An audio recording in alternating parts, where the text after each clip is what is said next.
Assalamualaikum warahmatullahi wabarakatuh. Apa kabar kalian? Semoga kalian baik-baik saja dan tetap diberikan kesehatan oleh Allah Subhanahu wa taala. Bantu channel kami dengan cara subscribe dan tekan tombol lonceng kalian. Terima kasih.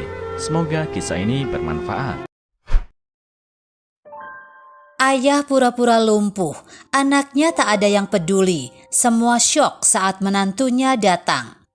Pak Cipto adalah seorang pria parubaya yang dikenal sebagai sosok yang penuh dedikasi di desa kecilnya di Kabupaten Cilacap. Rumahnya terletak di tepi desa, dikelilingi oleh sawah hijau yang terbentang luas dan pepohonan yang memberikan keteduhan. Rumah itu meskipun sederhana memiliki kehangatan dan kenyamanan yang khas. Dengan dinding dari bambu dan atap yang terbuat dari genteng merah, rumah Pak Cipto mencerminkan kehidupan pedesaan yang harmonis dan sederhana. Sejak istrinya meninggal dunia beberapa tahun lalu, Pak Cipto menjalani hidupnya dengan penuh perjuangan. Istrinya, Ibu Sari, meninggal dunia karena sakit yang lama dideritanya. Kehilangan ini membawa dampak mendalam pada keluarga mereka. Namun Pak Cipto bertekad untuk terus maju demi ketiga anaknya, Andi, Budi, dan Caca. Ketiga anaknya adalah harta yang paling berharga baginya. Andi, anak sulungnya, adalah seorang pria dewasa yang kini bekerja sebagai manajer di sebuah perusahaan di Jakarta. Budi, anak kedua, juga bekerja di ibu kota sebagai seorang insinyur. Mereka berdua sudah mandiri dan memiliki kesibukan yang padat di kota besar. Caca, anak bungsu, masih tinggal bersamanya di rumah desa. Caca adalah gadis muda yang penuh semangat dan meskipun dia sudah dewasa, dia memutuskan untuk tetap tinggal bersama ayahnya untuk membantu dan merawat rumah. Setiap pagi, Pak Cipto bangun sebelum matahari terbit. Dia memulai hari dengan menyiapkan sarapan untuk dirinya dan Caca. Dapur kecil di rumahnya sering dipenuhi aroma kopi dan nasi goreng yang menggugah selera. Caca biasanya membantu mempersiapkan bahan makanan dan memastikan semuanya siap sebelum mereka duduk bersama untuk sarapan. Momen ini adalah waktu yang sangat berharga bagi mereka saat mereka berbicara dan berbagi cerita sebelum memulai aktivitas hari. Setelah sarapan, Pak Cipto segera bersiap-siap untuk pergi ke sekolah tempat dia mengajar. Dia mengenakan pakaian seragamnya yang sudah usang, namun masih tampak rapi. Setiap hari dia menyusuri jalan setapak yang berbatu menuju sekolah dengan sepeda tua miliknya. Jalan tersebut melintasi ladang dan kebun milik tetangga, di mana dia sering bertemu dengan penduduk desa yang menyapanya dengan ramah. Di sekolah, Pak Cipto mengajar dengan penuh semangat. Dia dikenal sebagai guru yang bijaksana dan sabar, dan murid-muridnya menghargai dedikasinya. Meskipun fasilitas di sekolah tidak memadai, Pak Cipto berusaha keras untuk memberikan pelajaran yang terbaik bagi anak-anak desa. Dia sering menggunakan metode pengajaran kreatif untuk membuat materi pelajaran lebih menarik dan mudah dipahami. Di sela-sela waktu istirahat di sekolah, Pak Cipto sering kembali ke rumah untuk merawat kebun kecil di belakang rumahnya. Kebun itu adalah tempat di mana Pak Cipto menanam berbagai jenis sayuran dan buah-buahan. Setiap sore dia mencangkul tanah, menyiram tanaman, dan memeriksa kondisi kebun. Kegiatan ini bukan hanya sebagai bentuk hobi, tetapi juga sebagai cara untuk menambah pangan keluarga mereka. Caca juga sering membantunya dan mereka berbicara sambil bekerja di kebun, mengisi hari-hari mereka dengan kebersamaan. Kehidupan mereka sederhana, namun dipenuhi dengan kebahagiaan yang didapat dari rutinitas sehari-hari. Meskipun tidak memiliki banyak harta, Pak Cipto merasa puas dengan hidupnya. Dia menikmati waktu bersama anak-anaknya, merawat kebun dan melihat hasil dari usahanya tumbuh dan berkembang. Malam hari mereka duduk bersama di ruang tamu, berbincang atau kadang-kadang membaca buku. Kehidupan mereka mungkin tidak glamor, tetapi mereka memiliki ikatan yang kuat dan saling mendukung satu sama lain. Pak Cipto selalu berusaha untuk memberikan yang terbaik bagi anak-anaknya dengan harapan bahwa mereka akan tumbuh menjadi individu yang sukses dan bahagia. Walaupun dia menghadapi banyak tantangan dan kesulitan, dia tidak pernah kehilangan semangat dan harapan untuk masa depan yang lebih baik. Itulah yang membuat hidup di desa ini terasa penuh makna dan berharga bagi Pak Cipto dan anak-anaknya. Kehidupan Pak Cipto dan anak-anaknya yang sederhana dan bahagia mulai berubah drastis ketika Caca, anak bungsunya, mengumumkan rencananya untuk menikah dengan seorang kuli bangunan bernama Anto. Pengumuman tersebut datang dengan penuh kegembiraan dari Caca. Namun bagi Pak Cipto, berita ini adalah sebuah tamparan yang sangat mengejutkan dan menyakitkan.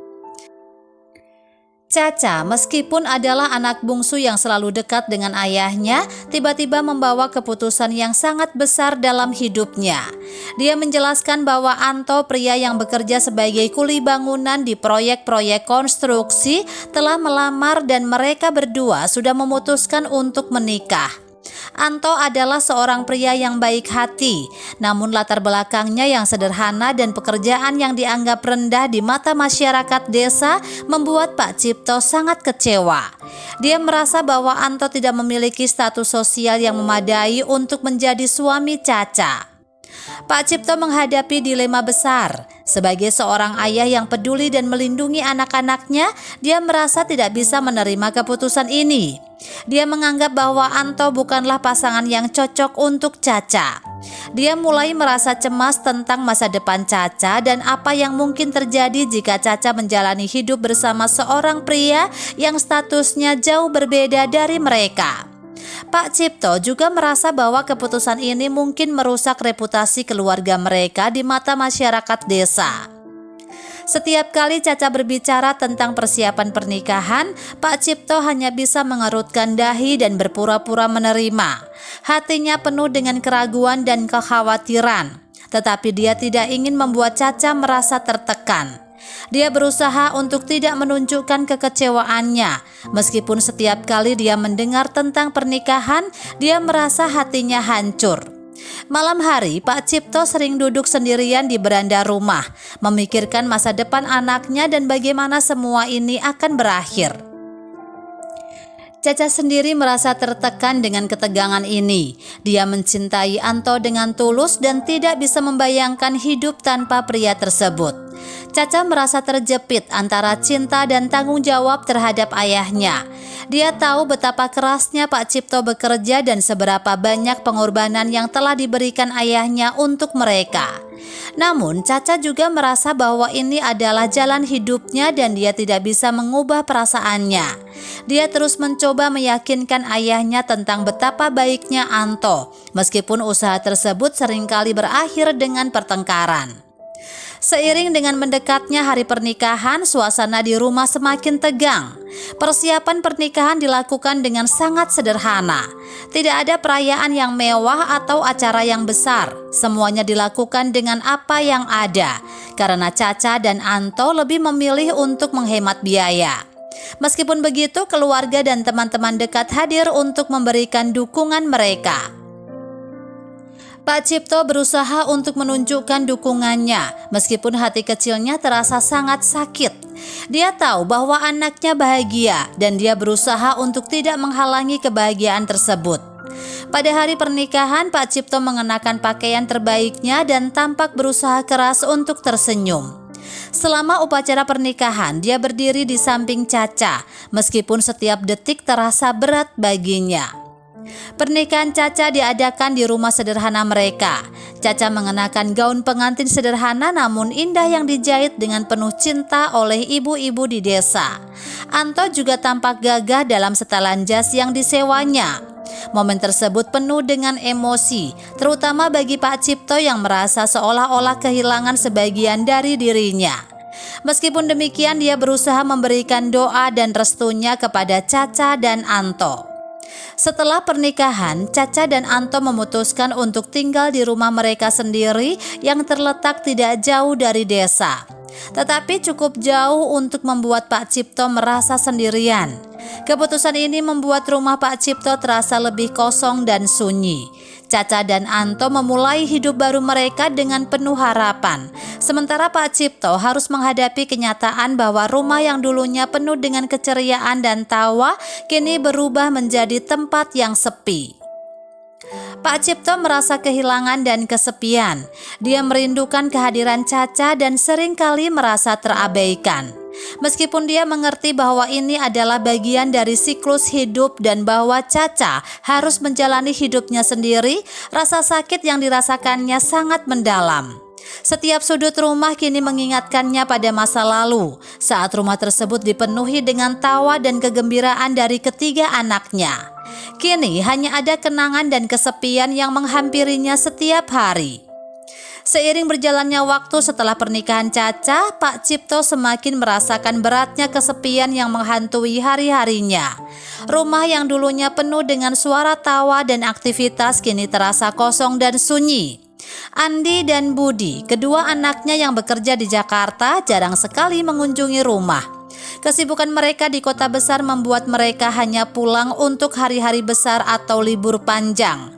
Meskipun mereka sering menghubungi Pak Cipto melalui telepon, percakapan mereka selalu singkat dan penuh dengan kesibukan masing-masing. Caca yang dulunya sangat dekat dengan ayahnya juga jarang pulang setelah menikah.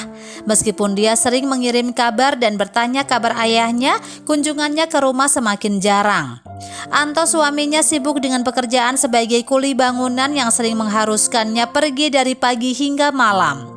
Caca dan Anto berusaha keras untuk membangun kehidupan baru mereka dan waktu mereka terbatas. Pak Cipto merasa terabaikan dan tidak berdaya. Setiap hari dia duduk di ruang tamu yang dulu penuh dengan kehidupan. Tempat duduk yang dulu sering digunakan untuk berkumpul kini menjadi tempat di mana dia meresapi kesepian. Meskipun dia berusaha untuk tetap sibuk dengan berkebun dan merawat rumah, rasa kosong di dalam hati tidak bisa dihilangkan. Setiap sudut rumah mengingatkannya pada masa-masa ketika anak-anaknya masih kecil dan sering bermain di sekelilingnya. Suatu pagi, Pak Cipto terbangun dengan perasaan yang sangat berat. Dia merasa seolah-olah seluruh beban dunia berasa di pundaknya. Setelah sarapan, dia duduk sendirian di beranda rumah mengamati kehidupan desa yang berjalan perlahan. Anak-anak desa bermain di halaman rumah mereka, sementara Pak Cipto merasa terasing dari kehidupan yang penuh keceriaan tersebut. Dia memikirkan bagaimana kehidupannya telah berubah dan bagaimana dia merasa kehilangan. Seiring dengan rasa kesepian yang mendalam, Pak Cipto mulai merasa putus asa. Dia merasa bahwa semua usaha dan pengorbanannya selama ini tidak dihargai oleh anak-anaknya. Rasa sakit hati dan kekecewaan membuatnya merasa semakin tertekan. Dia merasa tidak ada cara lain untuk menarik perhatian anak-anaknya selain dengan melakukan sesuatu yang drastis. Dalam keputusannya, Pak Cipto memutuskan untuk berpura-pura lumpuh. Dia mulai memikirkan bagaimana caranya menunjukkan gejala-gejala lumpuh agar anak-anaknya merasa khawatir dan kembali ke rumah. Dia mulai dengan cara-cara sederhana, mengerang saat bergerak, berusaha menunjukkan ketidakmampuan dalam berjalan, dan bahkan meminta bantuan kepada tetangga untuk menyebarkan berita tentang kondisinya. Pak Cipto memperhatikan bagaimana setiap kali dia bergerak, dia harus berpura-pura kesakitan, seolah setiap gerakan adalah usaha yang melelahkan. Dia memanfaatkan kursi roda tua yang ada di rumah dan menggunakannya sebagai alat untuk berpura-pura lumpuh.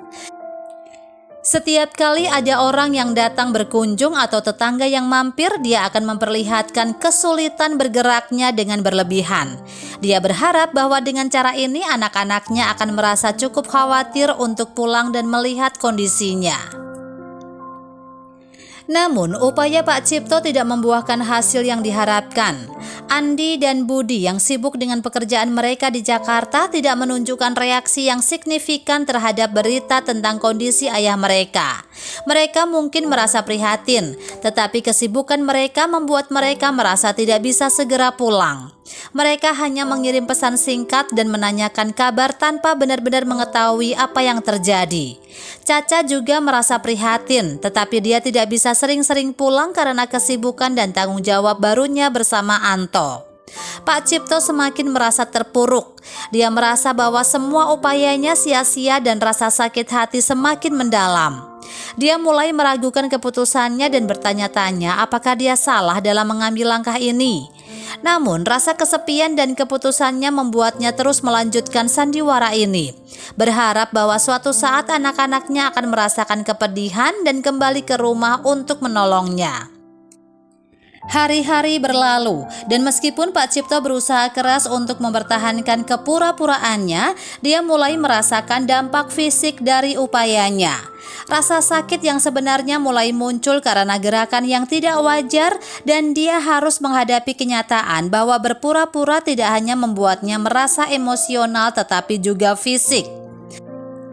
Pak Cipto terus berdoa agar suatu hari anak-anaknya akan kembali dan melihat kondisinya.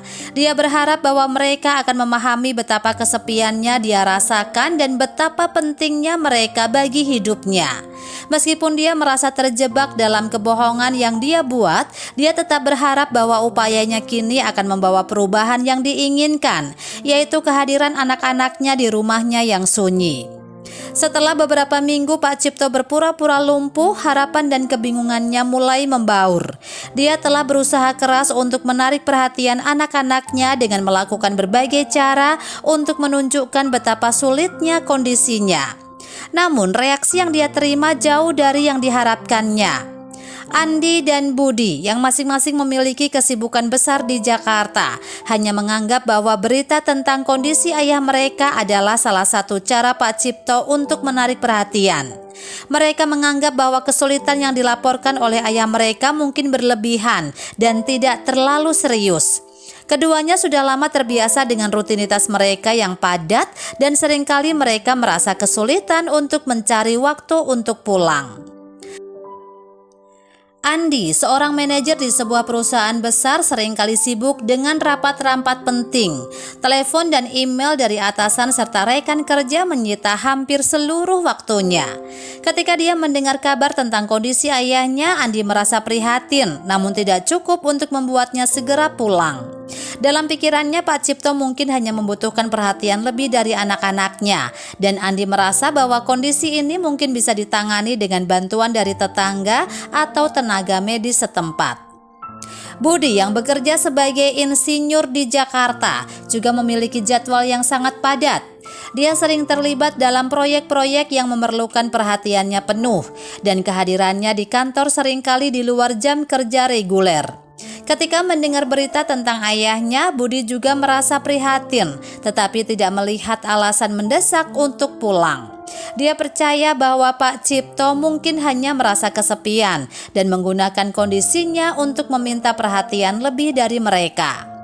Sementara itu, Caca yang tinggal di dekat rumahnya dengan Anto merasa terjebak dalam situasi yang sulit. Dia mendapatkan informasi tentang kondisi ayahnya melalui telepon dan kadang-kadang dari tetangga. Meskipun Caca merasa sangat prihatin dan merasa bersalah karena tidak bisa sering-sering pulang, dia juga memiliki tanggung jawab terhadap keluarga barunya bersama Anto. Anto yang sibuk dengan pekerjaan konstruksi seringkali tidak bisa menemani Caca dalam perjalanan panjang pulang ke desa. Mereka juga menghadapi kesulitan keuangan yang membuat mereka harus mengatur anggaran dengan sangat hati-hati. Caca berusaha untuk menghubungi ayahnya secara rutin dan mengirimkan uang sebagai bentuk dukungan. Namun dia tidak bisa memberikan perhatian fisik yang sama seperti dulu. Dia merasa tertekan karena tidak dapat memenuhi harapan ayahnya dan merasa seperti tidak mampu melakukan lebih banyak lagi. Setiap kali berbicara dengan Pak Cipto, Caca berusaha untuk menunjukkan dukungan dan rasa peduli. Tetapi kesibukan dan tanggung jawab yang dimilikinya membuatnya merasa tidak cukup memberikan perhatian. Ketika Caca pulang untuk kunjungan singkat, dia merasa cemas dan tidak nyaman melihat ayahnya dalam keadaan yang tampaknya sangat sulit. Namun dia juga merasa bingung karena tidak tahu seberapa parah kondisinya. Pak Cipto yang terus berusaha keras untuk memperlihatkan gejala-gejala lumpuh tidak banyak berbicara tentang betapa kesepiannya dia rasakan. Caca hanya bisa menghibur ayahnya sebisa mungkin dan berusaha mencari waktu untuk lebih sering pulang, meskipun realitas seringkali tidak memungkinkan. Selama kunjungannya, Caca berbicara dengan tetangga dan mendapatkan informasi yang berbeda tentang kondisi ayahnya. Beberapa tetangga memberitahu Caca bahwa Pak Cipto tampaknya berusaha sangat keras untuk menunjukkan kesulitan fisik, dan ada beberapa desas-desus bahwa dia mungkin berpura-pura. Caca merasa bingung dan tidak tahu harus percaya pada siapa. Dia mencoba untuk berbicara dengan ayahnya secara terbuka tentang apa yang terjadi. Tetapi Pak Cipto hanya memberikan jawaban samar yang membuatnya semakin tidak yakin. Dalam suasana hati yang tertekan ini, Pak Cipto merasa semakin tertekan dan kesal. Harapannya untuk menarik perhatian anak-anaknya tampak semakin pudar. Dia terus berharap bahwa suara hati anak-anaknya akan melihat betapa kesepian dan kesulitan yang dia hadapi, dan akhirnya pulang untuk memberikan dukungan yang dia butuhkan.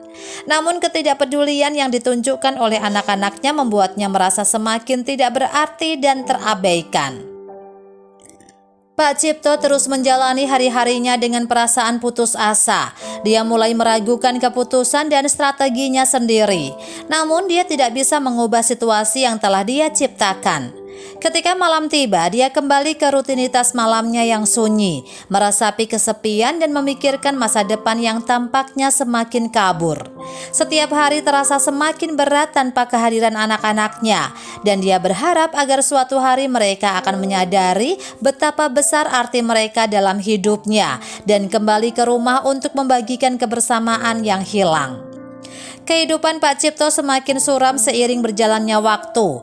Ketidakpedulian anak-anaknya dan upayanya yang sia-sia untuk menarik perhatian mereka membuatnya merasa semakin tertekan. Di tengah-tengah keputusasaan dan kesepian, datanglah kehadiran yang tak terduga, Anto, suami Caca. Anto yang awalnya ditolak oleh Pak Cipto karena latar belakangnya sebagai seorang kuli bangunan telah mengetahui kondisi ayah mertuanya melalui Caca. Caca meskipun jarang pulang selalu berusaha menjaga komunikasi dengan Anto tentang kabar ayahnya. Ketika Anto mendengar betapa buruknya kondisi Pak Cipto, dia merasa prihatin dan tergerak untuk mengambil tindakan. Meskipun hubungan antara Anto dan Pak Cipto sempat dingin, Anto merasa ini adalah kesempatan untuk menunjukkan tanggung jawab dan kepedulian yang sebenarnya. Dengan tekad yang kuat, Anto memutuskan untuk pergi ke rumah Pak Cipto. Dia tahu bahwa perjalanannya mungkin tidak mudah dan akan menghadapi kemungkinan penolakan dari Pak Cipto. Namun, Anto merasa bahwa ini adalah bagian dari tanggung jawabnya sebagai menantu untuk memastikan bahwa mertuanya mendapatkan perhatian dan perawatan yang layak. Sesampainya di rumah Pak Cipto, Anto disambut dengan suasana yang tampak suram. Pak Cipto yang saat itu sedang berpura-pura lumpuh melihat sosok Anto dan merasakan campur aduk perasaan, dari rasa terkejut hingga rasa malu. Anto dengan sabar mendekati Pak Cipto dan menyapanya dengan lembut, mencoba mengurangi ketegangan di antara mereka. Pak Cipto dengan rasa canggung dan rasa bersalah yang mendalam merasa terharu melihat kehadiran Anto. Dia menyadari bahwa selama ini dia telah salah menilai menantunya, hanya melihat dari sisi latar belakang dan pekerjaan, bukan dari sikap dan karakter Anto. Sementara itu, Anto tidak menunjukkan rasa dendam atau kebencian atas penolakan masa lalu. Sebaliknya, dia berusaha untuk menunjukkan kepedulian dan perhatian yang tulus. Anto segera mengambil alih perawatan sehari-hari Pak Cipto. Dia mulai dengan membersihkan rumah dan memasak makanan sehat untuk Pak Cipto. Anto dengan cekatan dan hati-hati mempersiapkan hidangan sederhana namun bergizi, mengingat bahwa Pak Cipto mungkin tidak bisa bergerak dengan mudah. Anto juga memeriksa persediaan obat-obatan dan memastikan bahwa Pak Cipto mendapatkan perawatan yang diperlukan. Dia berbicara dengan lembut dan penuh perhatian, berusaha menghibur Pak Cipto sambil melakukan tugas-tugas rumah tangga. Pak Cipto yang awalnya merasa tidak cocok dan tidak nyaman atas kehadiran Anto mulai merasakan kehangatan dan perhatian yang tulus. Setiap kali Anto membantunya, Pak Cipto merasakan perubahan dari sikapnya.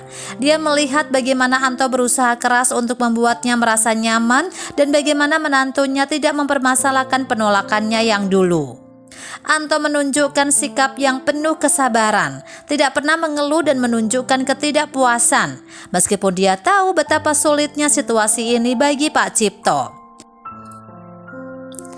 Malam hari, ketika Pak Cipto duduk di beranda rumah yang dulu sering mereka gunakan untuk berbincang, Anto duduk di sampingnya. Mereka berbicara tentang kehidupan, masa lalu dan masa depan. Pak Cipto mulai membuka diri dan mengungkapkan perasaannya yang mendalam tentang kehilangan dan kesepian yang dirasakannya. Anto mendengarkan dengan penuh perhatian, memberikan dorongan dan dukungan yang Pak Cipto sangat butuhkan. Pak Cipto mulai menyadari betapa salahnya dia dalam menilai Anto. Dia merasa malu atas perlakuannya yang lalu dan menyadari bahwa penilaiannya selama ini hanya berdasarkan pada latar belakang sosial Anto, bukan pada karakter dan tindakan nyata.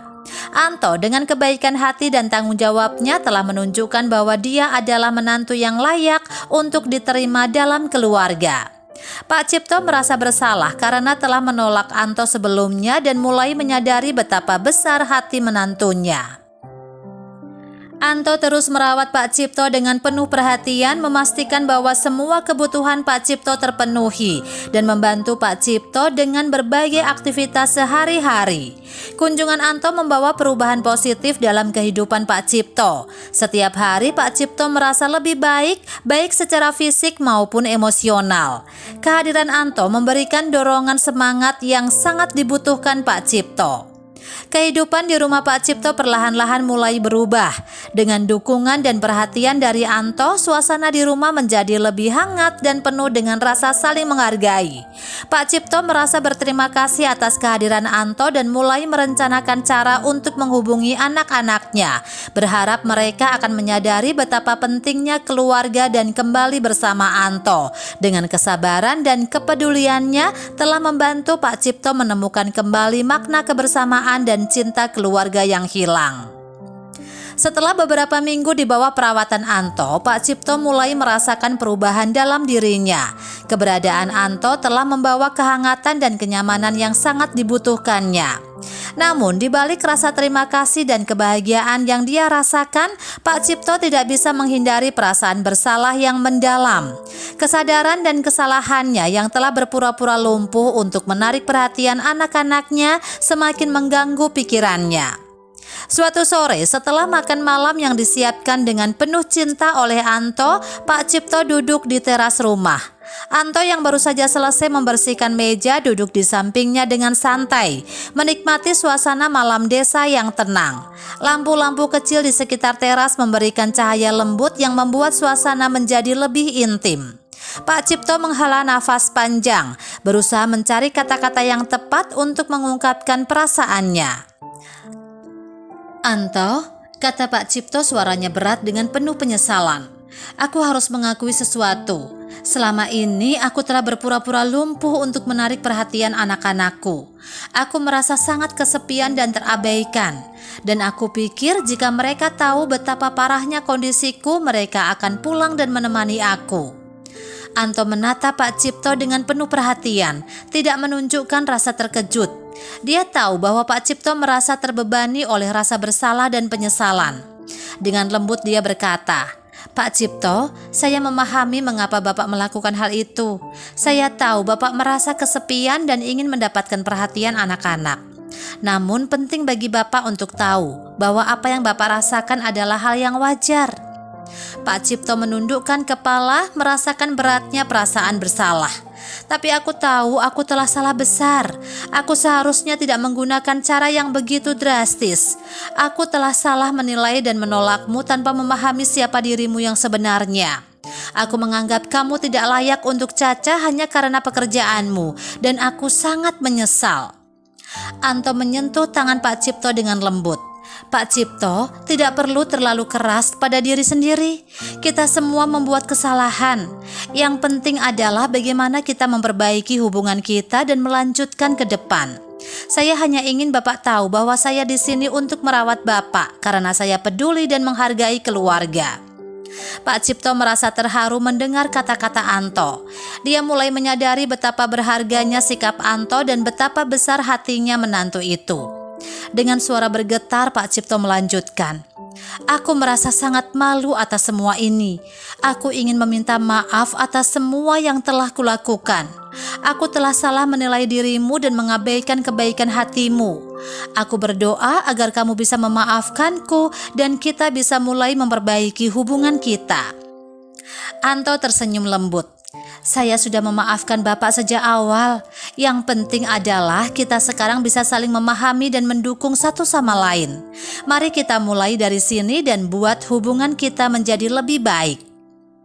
Dengan dukungan dan pengertian Anto, Pak Cipto merasa beban di hatinya mulai ringan. Mereka berdua berbicara lebih banyak tentang masa lalu, masa depan, dan bagaimana mereka bisa memperbaiki hubungan keluarga yang rusak. Pak Cipto merasa lega dan berterima kasih atas kesempatan untuk memperbaiki kesalahannya. Beberapa hari kemudian, Pak Cipto memutuskan untuk menghubungi anak-anaknya. Dengan bantuan Anto, dia mengirim pesan kepada Andi, Budi, dan Caca, menjelaskan situasi sebenarnya dan mengungkapkan rasa penyesalannya. Dia memberitahukan kepada mereka tentang tindakan yang telah diambilnya dan bagaimana Anto telah datang untuk merawatnya dengan penuh perhatian. Andi dan Budi yang awalnya merasa terkejut dengan berita tentang tindakan ayah mereka, akhirnya memahami situasi dengan lebih baik. Mereka merasa sangat menyesal karena telah mengabaikan ayah mereka dan tidak segera pulang untuk menjenguknya. Mereka segera merencanakan untuk pulang dan mengunjungi Pak Cipto. Caca yang mendengar kabar tentang pengorbanan Anto dan situasi sebenarnya dari ayahnya merasa terharu dan sangat bangga dengan suaminya. Dia segera memutuskan untuk pulang dan membawa Andi serta Budi bersamanya.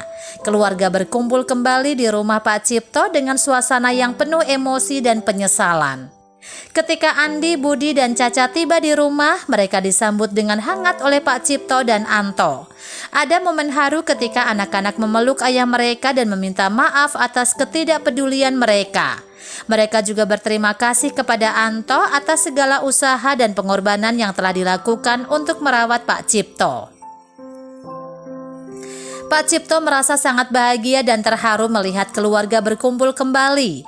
Dia berterima kasih kepada Anto dan anak-anaknya karena telah memberikan kesempatan untuk memperbaiki hubungan dan membangun kembali ikatan keluarga yang telah lama hilang. Mereka semua duduk bersama, berbicara dan menghabiskan waktu berkualitas. Akhirnya menyadari betapa pentingnya keluarga dan saling mendukung satu sama lain. Dengan waktu yang berlalu, hubungan antara Pak Cipto, Anto, dan anak-anaknya semakin kuat. Mereka mulai belajar dari pengalaman tersebut dan berusaha menjaga hubungan mereka agar tetap harmonis. Pak Cipto merasa lebih bahagia dan diterima oleh Anto. Dengan sikap sabar dan penuh perhatian telah membuktikan bahwa cinta dan kepedulian dapat mengatasi segala perbedaan. Keluarga kembali bersama dengan semangat baru untuk menghadapi masa depan, saling mendukung dan menghargai satu sama lain.